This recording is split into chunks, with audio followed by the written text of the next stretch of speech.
La présence au tribunal ce 15 février 2010 des Amis de la Savoie.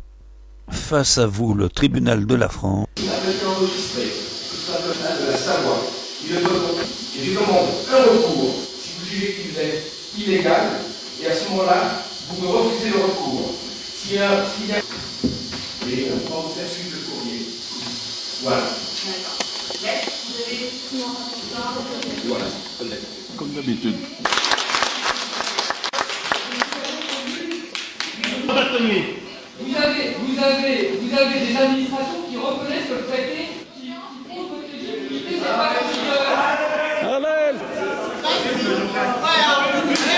Voilà, on applaudit. L'administration de la France ne coordonne pas leurs réponses. On a l'administration fiscale qui reconnaît que le traité de 1860 n'est pas en vigueur, et on a l'administration de la justice qui fonde son action sur un traité qui est abrogé, plein texte.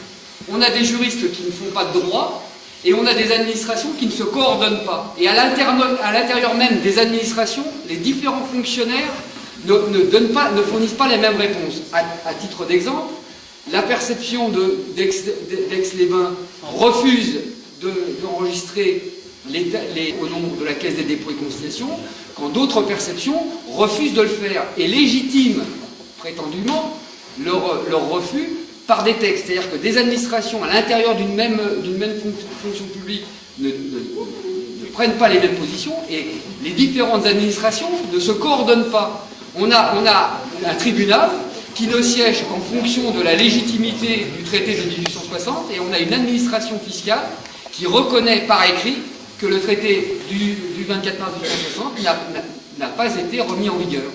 Quand bien même le ministère des Affaires étrangères, sur son propre site, dit que le traité de 1860 a été remis en vigueur par le traité de 1947. C'est-à-dire que c'est une incohérence totale. La France ne peut être cohérente qu'à partir du moment où elle reconnaît que, n'ayant pas enregistré le traité de 1860, c'est-à-dire un traité d'annexion, le traité est abrogé, et qu'on s'inscrit tout simplement dans les principes de l'ONU, qui sont l'obligation de désannexer les territoires occupés par les États membres. C'est assez amusant, parce que dans l'enceinte même de ce tribunal, on s'apprête dans quelques semaines à commémorer ce qu'il faut reconnaître comme étant la violation d'une norme de droit international en vigueur, et au moment même, 2010, qui est l'année phare de la décolonisation imposée par l'ONU dans le cadre de la deuxième décennie. La deuxième décennie de la décolonisation, c'est pas n'importe quoi, c'est une résolution officielle adoptée en Assemblée Générale de l'ONU.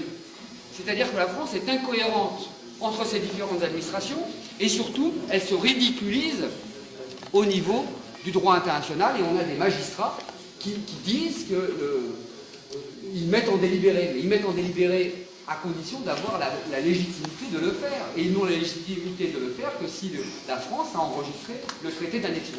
C'est-à-dire que tout ça, c'est du n'importe quoi.